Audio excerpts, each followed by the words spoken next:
고명진 목사님이 쓴 책 복음으로 살다에 실린 이야기를 잠깐 전해드리고 싶습니다. 어떤 사람이 호화 크루즈 여객선을 타고 세계 여행에 나섰습니다. 그는 비싼 배표를 구입했는데 돈이 부족해서 먹을 것은 따로 이렇게 준비해야만 했습니다. 근데 형편이 넉넉하지 못해서 여행하는 동안 먹을 수 있는 양식을 많이 준비하지는 못했다고 해요. 돈이 많아 보이는 사람들은 식사 때마다 이렇게 여기저기 멋있는 식당에 들어가서 맛있는 것을 먹고 있는데, 이 사람은 형편이 넉넉지 못하니까 이렇게 준비한 음식을 가지고 조금씩 근근히 끼니를 여웠습니다.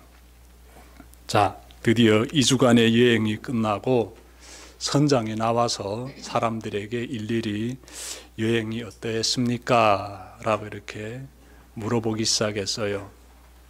한 사람 한 사람 이렇게 물어보다가 이 사람 차례가 되었는데, 이 사람이 이렇게 말했다고 합니다.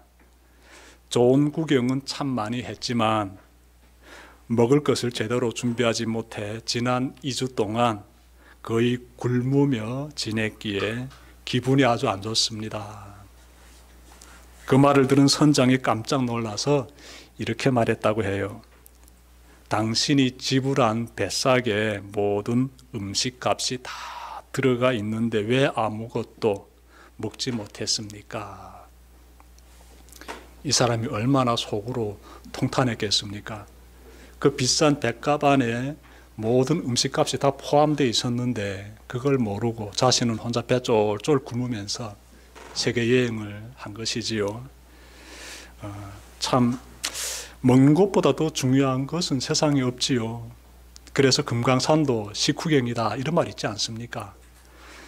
굶는 가운데서 여행을 잘하면 얼마나 잘했겠습니까? 안타까운 사람의 모습이지요. 이 사람은 얼마든지 기쁨과 즐거움으로 풍성한 시간을 보낼 수 있음에도 불구하고 자신의 잘못된 판단으로 결핍과 고통의 시간을 보냈습니다. 혹시 이 사람과 같은 그러한 삶을 살고 있지는 않습니까? 예수님을 믿는 구원의 배에 올랐지만 말씀의 양식을 배불리 먹지 못하고 살고 있지는 않습니까? 교회에 나와 예배를 드릴 때 우리는 설교를 통해서 하늘의 양식, 즉 하나님의 말씀을 충만하게 받아 안고 돌아가야 합니다. 그렇지 못하다면 교회에 나오지만 여전히 세상의 양식에 매달려 사는 것이 됩니다. 즉 크루즈선에 올라 그곳에 펼쳐진 산의 진미를 먹지 못하고 육지에서 가지고 오른 부족한 음식을 먹으며 정신적으로 또 육체적으로 고통을 겪는 그러한 사람처럼 살아가는 격이 됩니다. 그래서 우리는요, 주일 예배를 통해서 하늘의 양식인 이 귀한 말씀의 양식을 배불리 정말 이렇게 채우면서 그렇게 살아가야 합니다. 오늘도 그런 시간 되기를 바라면서 여러분들에게 전하려고 하는 말씀은 에베소서 3장 8절 말씀입니다. 우리 다 함께 8절 한 절 말씀이니까 다 함께 천천히 합독합시다. 시작. 하나님께서 모든 성도 가운데서 지극히 작은 자보다 더 작은 나에게 이 은혜를 주셔서 그리스도의 헤아릴 수 없는 부요함을 이방 사람들에게 전하게 하시고. 에베소서 3장 8절 말씀에서는 예수 그리스도의 헤아릴 수 없는 풍성함에 대해서 말씀하고 있습니다. 헤아릴 수 없는 풍성함. 그 풍성함을 세 가지로 찾아볼 수 있는데요. 우선 예수 그리스도의 풍성함은 사랑의 풍성함입니다. 사랑의 풍성함. 하나님은 사랑의 하나님이시지요. 하나님이 사랑이심을 알 수 있는 길은 예수님을 바라보게 되면 금방 알 수 있습니다.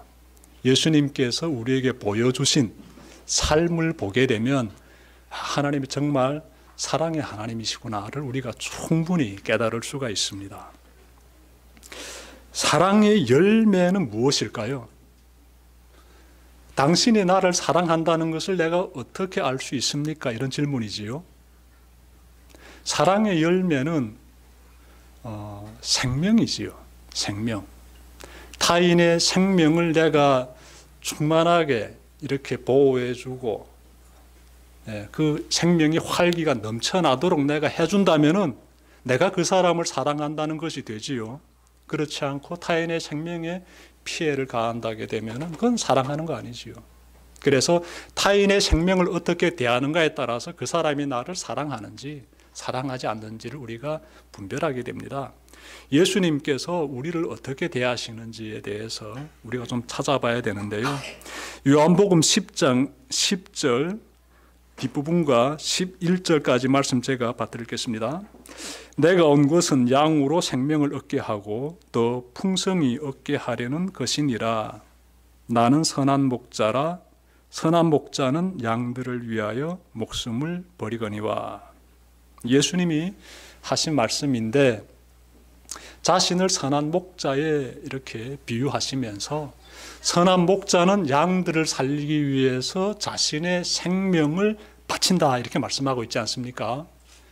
그러니 예수님 자신이 얼마나 우리를 사랑하시는지 이 말씀을 통해서 깨달을 수 있지요. 사도 바울도 선한 목자 되시는 우리 주님 예수 그리스도의 측량할 수 없는 그 사랑을 깨닫고 이렇게 고백했습니다. 로마서 5장 8절인데요. 우리가 아직 죄인 되었을 때에 그리스도께서 우리를 위하여 죽으심으로 하나님께서 우리에 대한 자기의 사랑을 확증하셨느니라. 우리가 죄인 되었을 때 예수님이 우리를 위해서 죽으셨다는 거지요. 이 모습만 봐도 그분이 얼마나 우리를 사랑하시는지 알 수 있지 않느냐 그 말씀입니다. 예수님의 모습에서 우리를 향한 하나님의 사랑이 충분히 정말 우리가 발견할 수 있습니다. 정말 놀라운 것은 하나님의 사랑의 풍성함이에요. 주님으로 인하여 구원받을 수 있는 그 사람의 수가 제한되어 있지 않습니다. 풍성하게 누구나 다 구원받을 수 있습니다. 여러분 만약 예수님을 믿어도 잘 들으십시오. 예수님을 믿어도 구원받는 사람이 제한되어 있다라면은 이것이 복음이 될까요? 우리들이 다 예수님 믿고 있는데 이 가운데서 예수 믿는 사람이 다 예수님 믿고 있지만 구원받는 사람이 제한되어 있다라게 되면은 이 소식이 복음이 될 수 없지요. 그건 복음이 아니지요. 그건 고통입니다. 왜냐하면 예수 믿는 사람 중에서 일부만 구원받는다라면은 두려움을 느끼게 돼요. 그리고 걱정하게 돼요. 나는 저 명단에 들어갈까? 나는 구원받을 수 있는 그 숫자에 내가 포함이 될까? 그런 생각을 가지기 때문에 고통이에요. 복음이 아닙니다. 이단인 신천지 보게 되면은 이 신천지에서는요, 이러한 사람들의 불안감을 가지고 유혹합니다. 우리에게 들어와가지고 우리가 요구하는 포교 활동을 열심히 하게 되면은 그러면 너희들이 14만 4천 명 가운데 한 사람이 되어가지고 구원받을 수 있다라고 이렇게 포교 활동하고 있습니다. 이건 전적으로 보게 되면은 비성경적이고 거짓된 선전이에요. 절대로 속으면 안 돼요. 예수 믿는 사람 가운데서 일부만 구원받는다면 이것은 복음이 아니란데요. 복음은 무엇인가 하면 예수 믿는 사람은 다 구원받는다가 복음이에요. 사이비 이단들을 잘 봐야 돼. 저들이 허망한 얘기를 한다는데 그것도 겁대가리 없이 하고 있어요. 성경을 감히 그렇게 왜곡시켜가지고 말하면 절대로 안 돼요. 예수님께서 이렇게 말씀하셨잖아요. 내 아버지 집에 거할 곳이 많다 이렇게 말씀하셨잖아요. 믿는 자는 다 구원받는다라고 말씀하지 않았습니까? 걱정하지 마십시오. 예수 믿는 사람들 다 구원받습니다. 예수님께서는 사랑의 풍성함에 대해서 말씀해 주셨다. 이 사실을 꼭 기억했으면 좋겠어요. 저는 우리를 향한 하나님의 그 사랑의 풍성함에 대해 생각할 때마다 오래전에 나온 영화지만 그 타이타닉호라는 그 영화가 자꾸 떠오릅니다. 왜냐하면 이 타이타닉호 이 영화 보게 되면은 1912년 4월 14일 북태평양 이쪽으로 항행하던 큰 이 호화 여객선이 빙산과 충돌해가지고 침몰하게 되는 그 사건을 다루고 있습니다. 근데 배에 탑승한 2,200여 명의 사람들 중에서 1,500여 명이 그 사고로 목숨을 잃습니다. 자, 그리고 구조된 사람이 700명 정도밖에 안 돼요. 근데 이 사람들이 어떻게 구조되는가 하면 보트에 몸을 실었기 때문에, 그래서 살아남게 돼요. 저는 그 영화 볼 때마다 보트를 많이 실었으면 그 2,200여 명의 사람들이 다 살았을 텐데 보트를 조금 실다 보니까 700여 명밖에 살지 못했구나, 이런 생각이 드는 거예요. 구원받는 사람의 수가 2,200명 중에서 일부에 들어간다는 이러한 생각을 가지면서 제가 우리 주님께서 우리에게 말씀하신 그 말씀이 참 귀하게 저에게 다가옵니다. 하나님 나라는 얼마나 넓은지, 얼마나 광활한지, 그분의 사랑은 얼마나 충만한지, 예수 믿는 사람 다 구원받는다. 이 말씀이 참 깊이 안겨와요. 깊이 안겨와요. 제한된 사랑, 제한된 사람만의 구원이 있다라게 되면 저 타이타닉 호와 같은 상황이 일어나게 되겠지요. 내 인생의 앞날에는 이런 사건이 예상이 되겠구나. 내가 교회 다니면서 예수 믿는다고 하지만 내가 구원받지 못할 수도 있겠네. 이런 걱정 가지면서 불안감 가운데서 살아갈 수 있다는 것이지요. 그래서 그 영화 보다 그런 예상을 가지게 되면서 동시에 하나님 말씀 보니까 그런 생각 가질 필요가 전혀 없다는 거예요. 그래서 참 감격스럽게 되는 것이지요. 우리를 향한 하나님의 사랑은요, 정말 무한합니다. 헤아릴 수 없다라고 말씀하고 있어요. 풍성합니다. 꼭 기억하시길 바랍니다. 가슴 쭉 펴고 믿음 생활 잘 하시면 그러면 되는 것이에요. 다음으로 예수 그리스도의 풍성함은 자비의 풍성함입니다. 첫 번째는 사랑의 풍성함이다 라면은 두 번째는 자비의 풍성함이다. 우리가 믿는 예수님은 측량할 수 없는 자비하심을 베풀어 주시는 분입니다. 우리 한번 자비에 대해서 생각해 봅시다. 자비에 대해서. 우리 각자는 어느 정도의 자비는 베풀고 있습니다. 크든 작든지 간에 우리 모두는 어느 정도의 자비는 베풀고 있어요. 예를 들어 볼까요? 누군가가 여러분에게 거짓말했어요. 그러면 한두 번은 참아주지요. 한두 번은 용서해 주지요. 누군가가 나에게 경제적인 피해를 줬다라면은 그 정도에 따라서 어느 정도는 어떻게 용서해 주고 참아주지요. 누군가가 나에게 인격적인 피해를 줬다. 그것도 최대한 인내심을 바라면서 한두 번 정도는 우리가 용서해 주면서 그렇게 살고 있습니다. 그런데 거기까지입니다. 그것이 다시 반복이 되게 되면은 그 다음에는 응징하지요. 응징합니다. 그 사람이 다시는 내 앞에서 그렇게 행동하지 못하도록 응징하지요. 다시 말하면 복수하겠습니다. 우리가 할 수 있는 자비는 매우 제한적입니다. 그런데 예수님께서 베풀어 주시는 자비는요, 우리하고 다릅니다. 굉장히 헤아릴 수 없습니다. 풍성해요. 마태복음 18장 21절부터 22절 보시면요, 말씀이 이렇게 전개됩니다. 그때 베드로가 나와 이르되 주여, 형제가 내게 죄를 범하면 몇 번이나 용서하여 주리이까? 7번까지 하오리이까? 예수께서 이르시되 내게 이르노니 7번뿐만 아니라 7번을 70번까지라도 할지니라. 베드로는 죄 용서를 몇 번까지 해야 합니까? 이렇게 질문하고 있는데 이 질문은 저도 예수님에게 드리고 싶은 질문이에요. 여러분도 마찬가지지요? 내가 어느 정도까지 용서해 줘야 됩니까? 몇 번까지 해줘야 됩니까? 이런 질문 저도 예수님께 드리고 싶습니다. 우리는 극상해봤자 한두 번까지는 용서해 줄 수 있겠지요.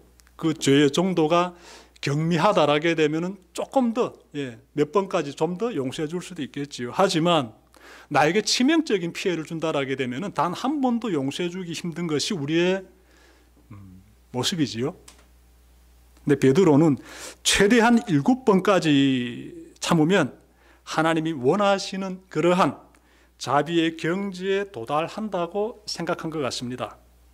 그래서 7번까지 용서해 줘야 됩니까? 라고 질문하는 것이지요.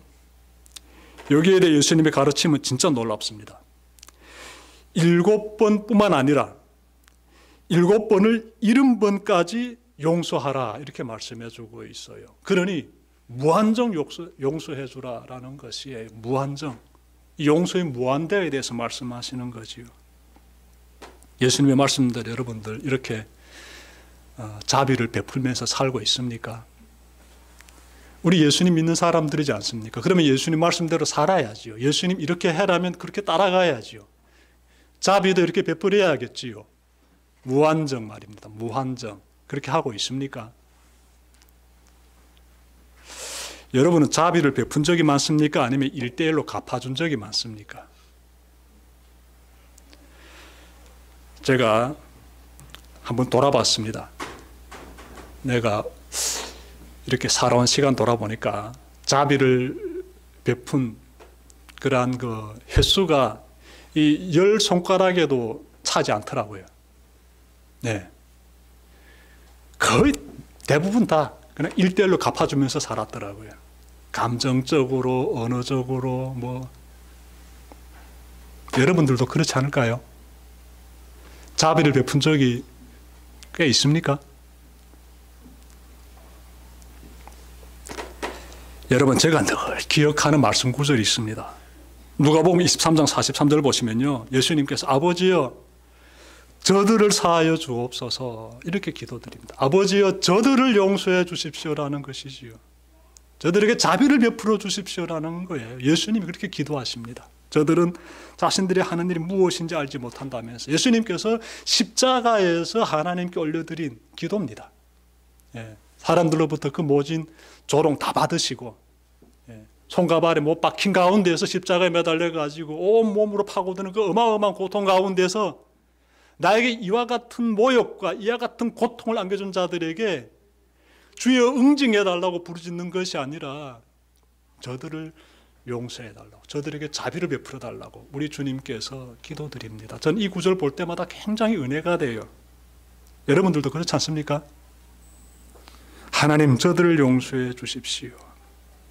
우리는 측량할 수 없는 자비의 그 풍성함을 주님의 그 십자가에서 부르짖는 기도 가운데서 발견하게 됩니다.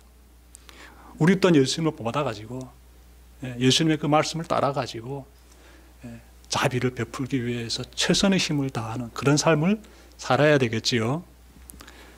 꼭 그렇게 사시길 바랍니다. 많이 용서하시면서 그렇게 살아야 됩니다. 자, 끝으로 예수님의 그 풍성함은 지혜의 풍성함입니다. 지혜. 세상을 살아보면은요, 인생에서 가장 필요한 것이 지혜임을 알 수 있습니다. 지혜. 지혜로운 사람은 천군 만마를 가진 거나 똑같습니다. 아무리 높은 권력을 잡았을지라도 그 사람이 지혜롭지 못하면요, 그 권력이 독이 됩니다. 아무리 많은 재물을 가지고 있을지라도 그 사람이 지혜롭지 못하면 그 재물이요, 금방 다 사라져 버립니다. 여러분, 지혜로워야 돼요. 지혜로운 사람은요, 뛰어난 분별력을 가동합니다. 그래서 지혜로운 사람은 사람들로부터 신뢰도 받게 되고 존경도 받게 돼요. 그래서 우리 모두가 지혜를 추구하지요. 지혜를. 우리는 예수님의 생애를 볼 때 굉장히 탐복하는데 많은 모습들에서 탐복하게 돼요. 근데 그 중에 한 가지 모습을 찾는다면은 지혜로운 모습이에요. 정말 예수님 지혜로운 분이십니다. 예수님께서 30살부터 사역을 시작하셨는데 갈릴리 지방에서 하나님의 나라에 대해서 사람들에게 가르쳐 주시면서 예수님이 사역을 시작하셨는데 3년 동안 사역을 펼치셨지요.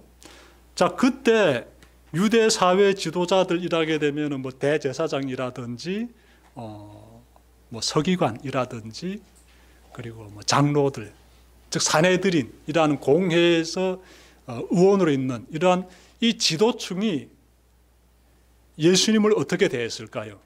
예수님께서 이렇게 하나님의 나라에 대해서 사람들에게 막 전하면서 하나님의 말씀을 가르쳐드리면서 하나님의 기적을 행하면서 그렇게 사역을 펼칠 때 이 유대 지도층이 예수님을 어떻게 칭찬했을까요?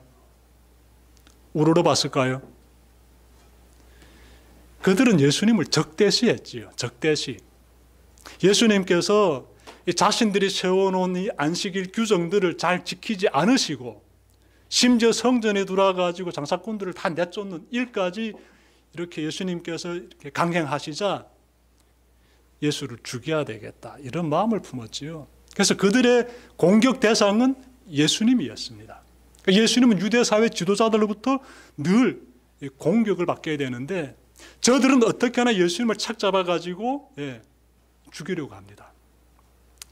이러한 상황을 예수님께서 어떻게 헤쳐나가시는가 하면 지혜를 가지고 헤쳐나가세요. 지혜를 가지고.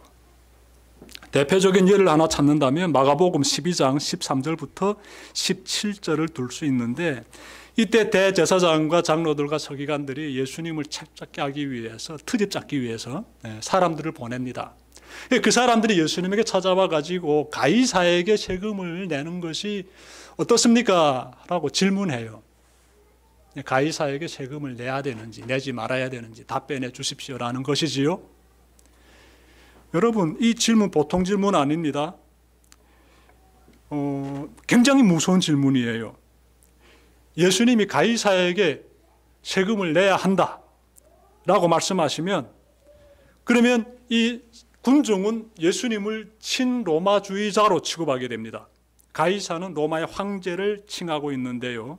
즉 로마를 위해서 세금을 내야 되라고 예수님이 답변하시면 국민들이 정서가요 굉장히 분노하게 됩니다. 왜냐하면 당시 국민들은 이스라엘 백성들은 이 로마에게 많은 세금을 내고 있었습니다. 그래서 세금으로 인해서 사람들의 그 고통이 고조되고 가열되고 정말 거의 터지기 직전에 분노 가운데 차 있는데 예수님이 그들을 정말 다 들으라고 로마에게 세금 내야 된다라고 말씀하게 되면은 예수님 매국노로 낙인 찍히는 거예요. 예. 자, 반대로 또 아니 그 로마에게 세금 내면 안 돼라고 예수님이 답변하시면 어떻게 되는가 하면 그건 정치범이 되어버리는 거예요. 로마의 정책에 저항하는 사람이 되어버립니다. 반로마주의자가 되어버려가지고요. 잘못하면 생명까지 잃게 되지요. 붙잡혀 끌려가서 정치범으로 몰려서 죽임당할 수도 있는 거예요. 그러니 이 대제사장이라든지 서기관이라든지 장로들이 이 질문을 예수님에게 들이대게 되면은 꼼짝달싹 못할 것이다 라고 딱 계획을 세우고 예수님에게 질문한 거예요. 로마 황제에게 세금을 내야 되는지 내지 말아야 되는지 답변하라고. 예수님 답변해야 됩니다. 어떻게 답변하시는가 하면은요, 너희들에게 그 데나리온 하나 있으면 나에게 달라라고 말씀하십니다. 예수님 주머니에는 데나리온 한 개도 없는 거예요. 데나리온은 당시 화폐입니다. 한 데나리온이 노동자 하루 일당이에요. 자, 그래서 그들이 주머니에서 데나리온 하나를 꺼내서 예수님에게 드립니다.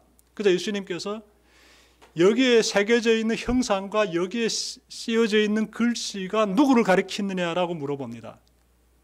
이거 형상 보게 되면 로마 황제가 그림 그려져 있어요. 그리고 로마 황제를 찬양하는 글이 씌워져 있습니다. 그 은전에.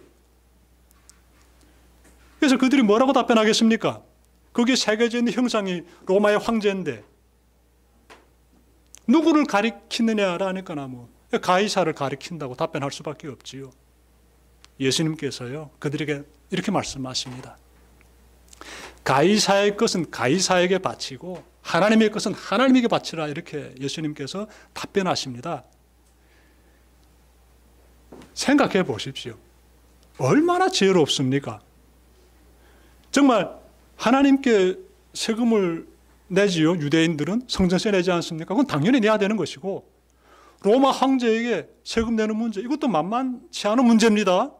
근데 로마 황제에게 세금 내야 돼. 이렇게 직설적으로 말씀하지 않으시고 화폐를 딱 가지고 답변하지 않습니까? 그러니까 사람들이 이러지도 저러지도 못하고 그냥 자신들의 계획이 어떻게 다 무너지는 것을 느끼면서 돌아가 버립니다. 굉장히 지혜로운 모습이죠. 이런 모습을 성경에서 찾아가게 되면 여러 곳에서 발견되고 있습니다. 예수님의 지혜로운 모습이죠. 예수님의 지혜를 우리가 찾아볼 때마다 하나님의 능력과 하나님의 지혜가 나오는데요. 고린도전서 1장 24절에서 이렇게 말씀하고 있습니다. 오직 부르심을 받은 자들에게는 유대인이나 헬라인이나 그리스도는 하나님의 능력이요 하나님의 지혜다. 하나님의 지혜가 예수님에게서 뿜어져 나오는 거예요. 그래서 그분께서 그렇게 멋있게 사역을 펼쳐 나가실 수 있었던 것이지요. 그러니 여러분도 있지 않습니까? 우리 자녀를 키우는 부모들이라게 되면 누구나 다 가지고 있는 소원이 있어요. 내 자식이 지혜로운 사람 되기를 바랍니다. 지혜로운 사람.